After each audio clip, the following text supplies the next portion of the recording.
En dehors des protéines, des glucides et des lipides, il y a d'autres nutriments qui sont importants pour les sportifs pour la croissance. Dans quelques années, tu feras toi-même ton épicerie et tu prendras conscience que ce n'est pas toujours facile de choisir quelle céréale ou quelle barre tendre on devrait choisir au quotidien. Cette présentation permettra de remplir ton coffre à outils pour faire de meilleurs choix.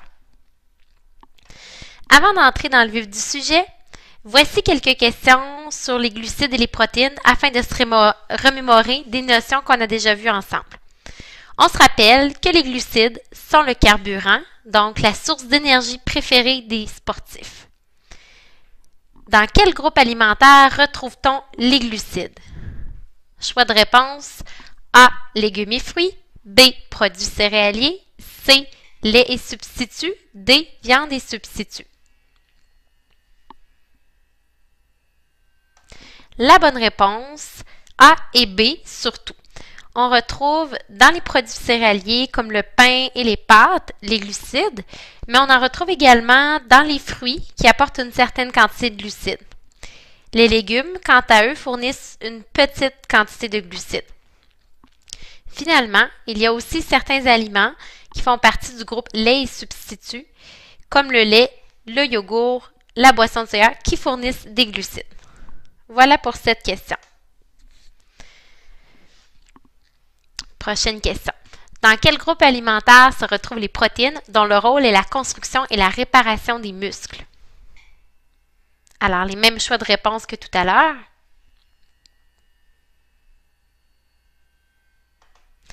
La réponse, C et D.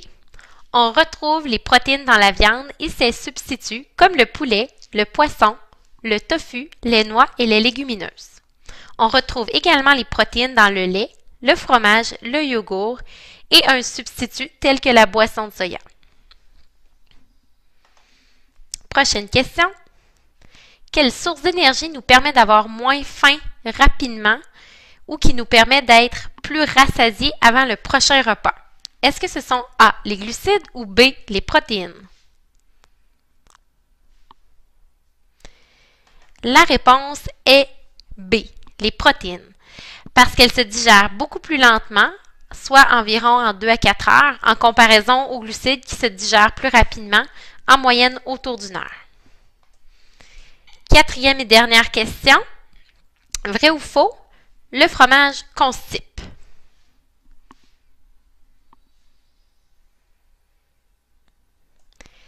La réponse, c'est faux.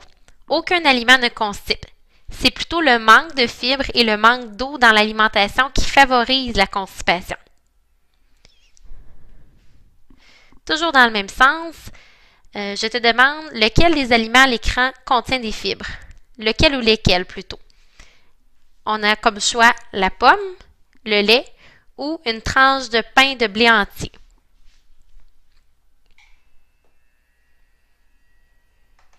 La bonne réponse, c'est la pomme et le pain de blé entier. Tous les deux apportent des fibres. Les fruits, les légumes et les produits céréaliers agrés entiers sont les principales sources de fibres dans ton alimentation. Les noix, les graines et les légumineuses fournissent également des fibres. On parle de fibres, mais ça peut vous arriver de vous poser la question en fait, ça sert à quoi des fibres? Les fibres, en fait, elles ont un peu un effet similaire aux protéines dans un repas. Elles ont un effet rassasiant et te permettent d'avoir moins faim rapidement. Les fibres contenues dans les aliments aident également au bon fonctionnement de tes intestins. Elles aident à prévenir la constipation. Pour que les fibres puissent exercer leur action dans ton corps, c'est important de les consommer avec suffisamment d'eau. Pour comprendre l'effet des fibres, on pourrait comparer un jus d'orange, par exemple, à une orange complète. Lorsqu'on prend seulement un jus d'orange, en général, ça va combler, oui, notre appétit, mais rapidement, on va recommencer à avoir faim, étant donné que le jus d'orange ne nous apporte pas de fibres, qu'il contienne de la pulpe ou non. Tandis que lorsqu'on prend une orange qui est entière, on va manger les fibres, en fait, qui sont comme la petite couche blanche, la petite pelure blanche à l'intérieur de l'orange. Et ça va nous rassasier, ça va nous remplir davantage, donc on va avoir moins faim rapidement.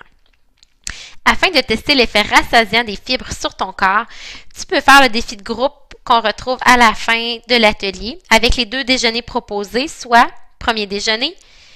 Pain de grains entiers, beurre d'arachide avec des fruits et un verre de lait. Puis, deuxième déjeuner, du pain blanc avec de la confiture et du jus de fruits. Ça te permettra de constater justement l'effet des fibres. Avec le deuxième déjeuner, tu risques d'avoir faim beaucoup plus rapidement qu'avec le premier déjeuner qui va te fournir davantage de fibres et de protéines. Passons maintenant à la liste des ingrédients. La liste des ingrédients nous donne une bonne idée du niveau de transformation des aliments. En général, plus la liste d'ingrédients est courte, plus ça signifie que l'aliment est peu transformé. Donc, ça constitue un meilleur choix. Une autre manière d'évaluer si un produit est un bon choix est de lire les ingrédients. Si tu ne comprends pas et tu ne reconnais pas la plupart des ingrédients, c'est signe qu'il s'agit d'un moins bon choix. Autre fait intéressant, les ingrédients sont placés en ordre décroissant de l'ingrédient en plus grande quantité à l'ingrédient en plus petite quantité.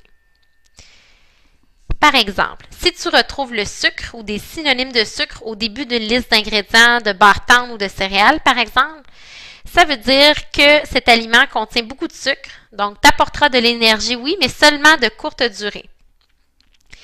Le fait d'opter pour une liste d'ingrédients où l'avoine, des céréales ou encore de la farine de blé entier font partie des premiers ingrédients te permettra d'avoir de l'énergie beaucoup plus longtemps. Voyons voir un exemple concret. On compare ici une barre tendre achetée à l'épicerie, donc du commerce, à une barre tendre fait maison. La barre tendre du commerce, comme tu peux le constater, je vais faire un zoom, va contenir en fait beaucoup plus d'ingrédients. On parle en fait d'un total de 46 ingrédients, c'est vraiment énorme. Puis tous les ingrédients qui ont été soulignés en bleu, en fait, ce sont des sucres ajoutés. Donc, à 12 reprises, on voit le sucre ou un synonyme de sucre dans la liste.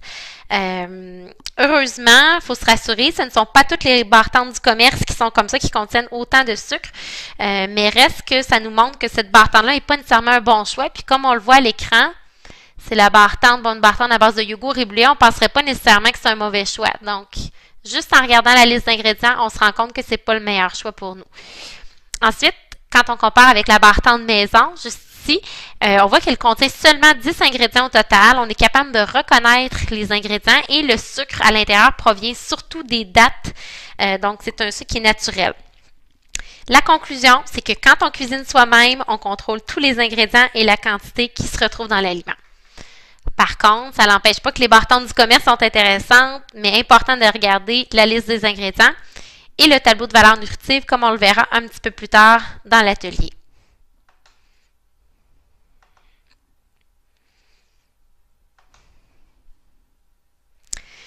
Voyons voir maintenant tes connaissances en lien avec les vitamines et minéraux. Pour cet exercice, il faut associer les vitamines et minéraux aux aliments qui en contiennent. Les vitamines et minéraux sont dans la colonne du centre. À gauche, on retrouve les aliments qui en contiennent. Et dans la colonne à droite, ce sont les rôles que ces nutriments-là jouent dans ton corps. On va donc y aller ensemble. On peut former peut-être des équipes, c'est à votre guise. Alors, en premier, la vitamine C. Dans quel aliment? À gauche, on la retrouve. Et à quoi sert-elle dans notre corps? La vitamine C, en fait, se retrouve dans la fraise, entre autres, puis également, bon, dans les oranges, qui est bien connu. Mais, en fait, du côté de son rôle, c'est vraiment au niveau du petit microbe qu'on voit en bas, donc c'est vraiment d'aller permettre de maintenir un bon système immunitaire. Voilà pour la vitamine C. Du côté du fer, est-ce qu'on le retrouve davantage dans le lait, dans les carottes ou encore dans le chili qu'on voit au bas de l'écran qui contient de la viande et des légumineuses, des haricots? Le fer, en fait, se retrouve surtout dans le chili, d'abord dans la viande, puis également dans les haricots qui sont des bonnes sources de fer. Puis du côté du rôle du fer dans notre corps, en fait, il va servir à transporter l'oxygène vers nos muscles. Donc, c'est la deuxième image où on voit les vaisseaux sanguins qui connectent avec le muscle. La vitamine A maintenant. Dans quel aliment la retrouve-t-on et quel est son rôle dans notre corps? La vitamine A, en fait, se retrouve dans les carottes. Donc, on entend souvent dire que les carottes sont bonnes pour les yeux. Vous douterez donc que la vitamine A nous permet de mieux voir dans le noir. Donc, c'est l'image qui est située en haut de l'écran à droite. Puis, finalement, c'est facile de tirer la conclusion pour le calcium. On le retrouve bien sûr dans l'aliment qui nous reste, soit le lait. Et le calcium permet d'avoir des os qui sont solides et en santé. Voilà donc le corrigé des réponses. Voyons voir maintenant comment on peut utiliser le tableau de valeur nutritive comme un outil de comparaison. Ce n'est pas facile de déchiffrer un tableau de valeur nutritive sans le comparer parce que, bon, ça contient beaucoup d'informations. Quand on compare deux produits, par contre, ça peut être très utile. Comparons donc le lait Let's Go Sport avec le lait au chocolat régulier. Selon toi, lequel devrais-tu choisir après un entraînement? Alors, je vais aller zoomer au niveau de l'écran pour vous aider à mieux voir. Donc, du côté des glucides, dans le Let's Go Sport, on a 22 grammes de glucides par portion.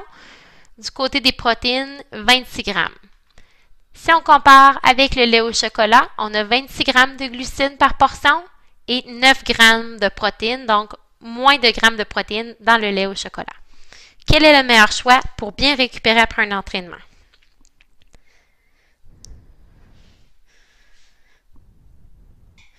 Pour vous aider, je vous rappelle que le ratio idéal après un entraînement au niveau des glucides et des protéines est d'un ratio de 3 fois plus de glucides que de protéines. Alors, la bonne réponse, c'est le lait au chocolat. En fait, c'est ça.